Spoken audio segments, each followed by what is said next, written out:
Hey guys, this is Anthony Morganti from anthonymorganti.com, and this is episode 96 of Photo Critiques. And in Photo Critiques, people send me in some of their best work, and I critique each shot with suggestions on how they can improve it. And today, I'm pleased to critique the work of David Gutierrez. I hope I pronounced that right, David. And David sent me in some images. He's only been into photography for a month, so you'll see he's very good. This first one, it's a very nice composition. We shooting into the sun, so David did a nice job of balancing the exposure, because typically all this would be silhouetted when you're shooting into the sun because your camera is trying to expose for the sun. So everything else would become really dark. So David did a nice job of balancing the exposure here. Now again, we do have some parts that are very dark here and here. If you wanted to, you could go into Lightroom and you could open up the shadows a little bit. One thing I got to add on, David sent me his pictures through email, and they were really small, so I had to blow them up to show them to everyone so we could see them. In doing so, we lost a lot of resolution, so as you can see that it's a little blurry looking, but that's because I blew it up. So anyone sending me images, I did kind of streamline the way you send me images for critiques. Go over to my website. At the very top, you'll see a heading Critique FAQs. Click on that, and that will give you instructions how to get me your images. And that way I get them big enough so that we don't have to blow them up and lose the resolution like we have here. But anyways, it's a nice composition. Again, this interesting scene. Work the scene, see if you can get some more interesting shots out of the scene. This is a very nice shot. The sun looks like it just dipped back down below the horizon. We have some beautiful color out here. The sky was okay, not overly interesting sky, but it was nice. We have a nice midground element here, which is this old pier posts that are sticking up out of the ground. Very nice. The only thing we really scream for a foreground element. Something in the foreground, because there's nothing. I mean, it's just empty water, and we have looks like a city way out in the distance here.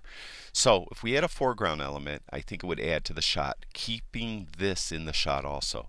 So if you could work this scene and try to get a foreground element to add some interest to the overall shot, because we don't have a real strong subject. We have a nice colorful sky, and we have this, but it's not really a strong subject. So if we could add that to the shot, I think it would push the shot over the top. This shot here, pretty cool perspective. I don't know if this is a drainage pipe, and we're looking out into the water. Now again, we don't have a really strong subject. I think if you had somebody walking across the beach right here, like right in here, just have them walking across, that would have pushed this shot over the top too. So again, work the scene, see if you could get, now there's not much to work here, but add to the scene. What you need is that subject. Like I'm picturing like a woman with a summer hat and a floppy dress that's blowing in the wind walking across the beach, or maybe parents and a child or anything like that walking across the beach.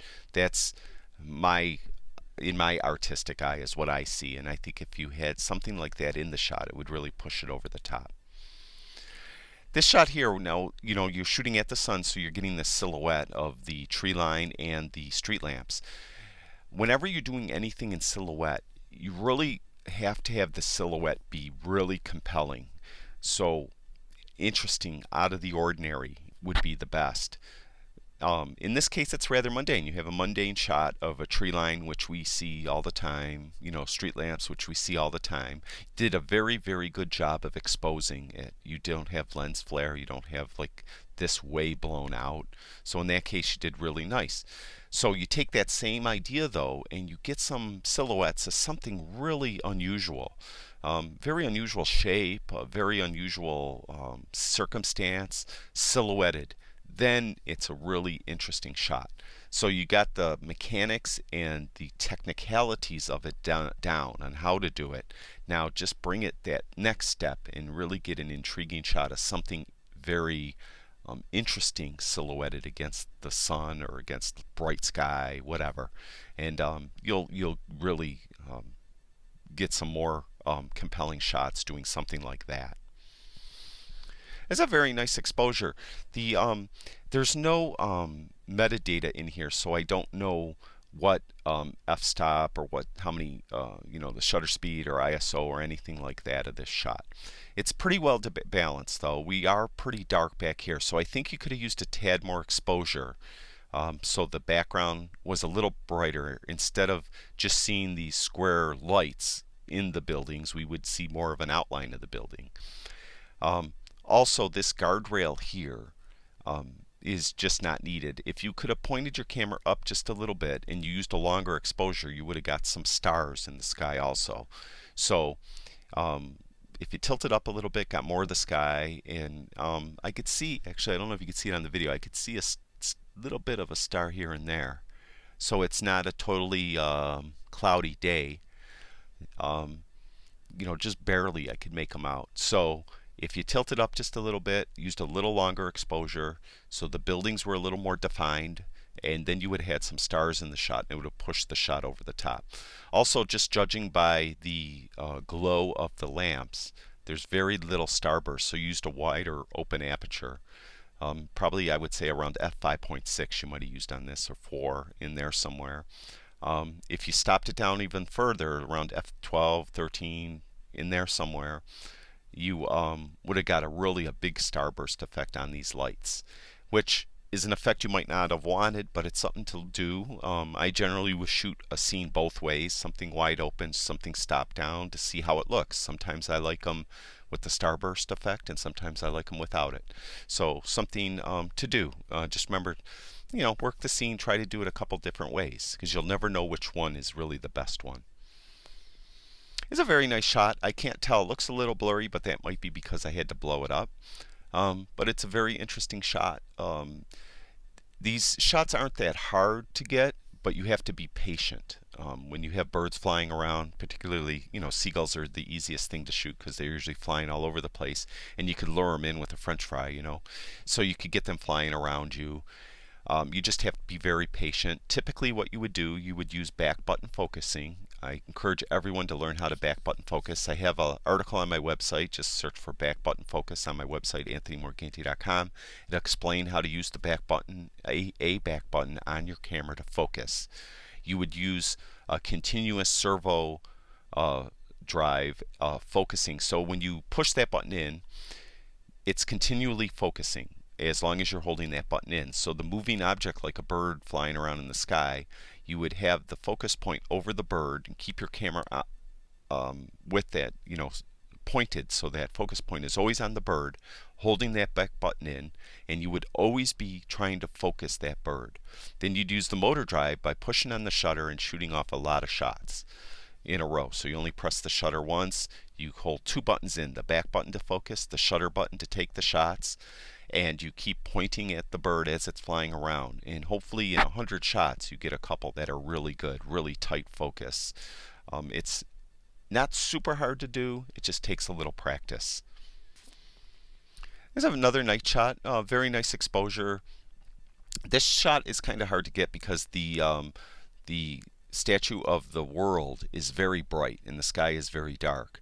And we do have some noise pollution creeping in over here. So it's a nice composition. You did a really nice job balancing the exposure. This is another one where I say it's kind of a mundane scene. So your job as a photographer is try to make it interesting. And you did make it interesting. We got all these seagulls in the puddle and, flying about.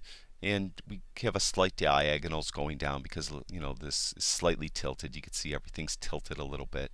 So it's interesting. The sky isn't that great. If we had a more interesting sky, it would add to it. It's too bad this puddle obviously is not going to last forever. I would say come back to the scene, try to get a better sky, something like that. But obviously, this puddle probably won't be here tomorrow. But the birds might not be there tomorrow. So you did the best job you could with the scene that was presented to you. A very mundane scene, but you did make it relatively interesting with the birds flying about, and slightly tilted perspective, I think, added to it too. It's another night shot. You did a really nice job with the exposure on this one because this bottom part's very bright, and of course we're very dark up here, but we have better outline of the buildings as we did compared to that bridge shot that we had earlier. So it's very nice. It's very nice exposure. Very well done. Would have liked to seen the rest of this building if possible. So maybe back up just a little bit, zoom out a little bit. I don't think you want to tilt up too much. You would have cut out this person here, but you did a really nice job. Here's another bird in flight. Very nice job. Again, I explained how to do that. Use back button focusing, motor drive, so when you press the shutter, you're taking more than one shot at the same time, at one time. Using continuous focusing, so when you press in that focus button, it's always trying to gain focus as long as you're holding that button in. You keep the single point of your focus right over the bird and pan around with the bird so that focus point is always there and you're always trying to get focus on the bird. And you know, it takes practice and it takes patience, but you usually get some decent shots if you're patient enough. This is another nice shot, very well done. This is probably the best exposure of all of them. The sky is dark. I'm not sure if it's overcast or if there are any stars. Whenever there are stars in the sky, you do want to try to get some stars to come through. It adds to the shot. So if it wasn't overcast and you did see stars with your bare eye, your naked eye, you do want to try to expose it so you could get some stars. So you would, need a longer exposure.